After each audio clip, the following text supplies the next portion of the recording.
Dr. Babita S. Arora. I am a practicing obstetrician and gynecologist at Aastha healthcare Delhi. आज हम जानेंगे कि pregnancy के पहले 3 महीने में कौन कौन से टेस्ट और कौन से अल्ट्रासाउंड माँ और बच्चे की हेल्थ के लिए ज़रूरी हैं।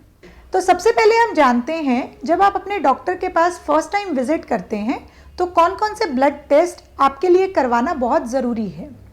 इन टेस्ट में CBC, मदर का blood group, TSH, urine routine, viral marker test जैसे कि हेपेटाइटिस B, HIV, सिफिलिस और हेपेटाइटिस C का टेस्ट। इसी के साथ यूरिन रूटीन, TSH और शुगर का टेस्ट करवाना कंपलसरी है।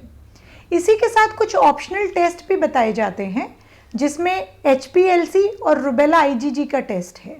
CBC का टेस्ट हम इसलिए करवाते हैं कि अगर मदर पहले से एनीमिक है, उसका हीमोग्लोबिन कम है, तो बेबी की ग्रोथ पे उसका इफ़ेक्ट आ सकता है और प्रेगनेंसी की कॉम्प्लिकेशंस इंक्रीज हो सकती हैं। तो अगर हम एनीमिया को टाइमली डिटेक्ट करेंगे तो उसका ट्रीटमेंट कर पाएंगे। TSH का टेस्ट इसलिए ज़रूरी है क्योंकि अगर मदर हाइपोथायरॉइड है तो बेबी के ब्रेन डेवलपमेंट पे इफ़ेक्ट आ सकता है। इसीलिए TSH का टेस्ट अर्लीस्ट पॉसिबल हम करवा लेंगे। वायरल मार्कर्स के टेस्ट हम इसलिए करवाते हैं ताकि अगर मदर में पहले से इनमें से कोई इन्फेक्शन है तो बेबी तक उस इन्फेक्शन का ट्रांसमिशन प्रिवेंट किया जा सके। यूरिन रूटीन का टेस्ट प्रेगनेंसी में करवाना इसलिए ज़रूरी है क्योंकि यूरिन इन्फेक्शन प्रेगनेंसी में बहुत कॉमन है, जिसकी वजह से अर्ली प्रेगनेंसी में एबॉर्शंस और लेट ट्राइमेस्टर्स में प्री टर्म डिलीवरी होने के चांसेस रहते हैं। एक्सपेक्टेंट मदर का ब्लड ग्रुप हम इसलिए करवाते हैं ताकि अगर हस्बैंड और वाइफ का ब्लड ग्रुप अलग अलग हो, जैसे कि अगर एक्सपेक्टेंट मदर का ब्लड ग्रुप नेगेटिव है और फादर का ब्लड ग्रुप पॉजिटिव है, तो anti-D का वैक्सीन टाइमली दिया जा सके और नेक्स्ट प्रेगनेंसी में होने वाली कॉम्प्लिकेशंस को रोका जा सके। Our Indian population is very prone for diabetes, so we have to rule out GDM in expectant mother. That is why we do blood sugar in first 3 months.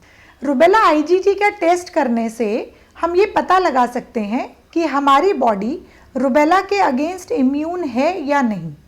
अगर rubella IgG positive है तो हमारी body rubella के against immune है, और अगर rubella IgG negative है तो डिलीवरी के बाद आपके डॉक्टर आपको रूबेला का वैक्सीन लगाने की सलाह देंगे।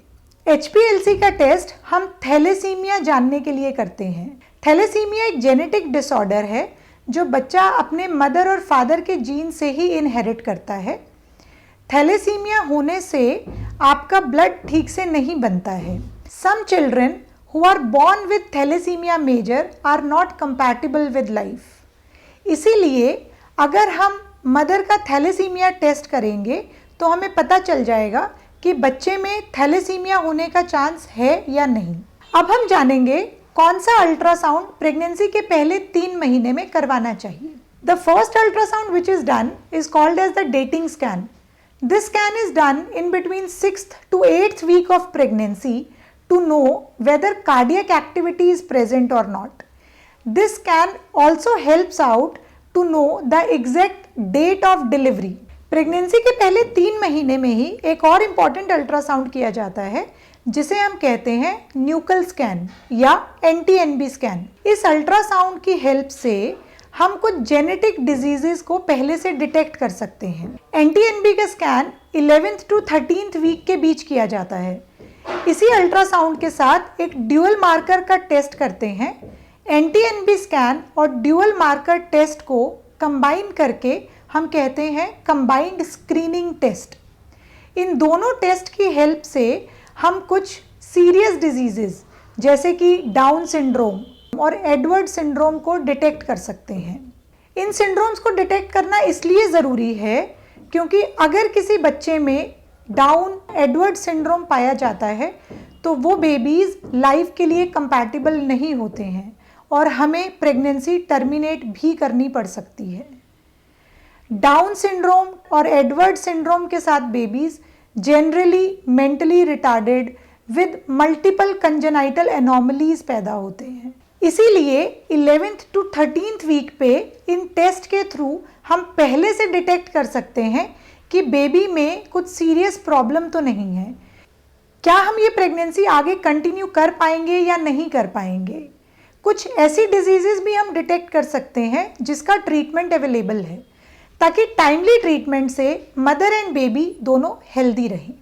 इसके बाद भी अगर आपकी कुछ क्वेरीज हैं, मन में कुछ डाउट्स हैं, तो आप नीचे लिखे नंबर पे कांटेक्ट कर सकते हैं या कमेंट सेक्शन पे भेज सकते हैं या अपने डॉक्टर से डिस्कस कर सकते हैं।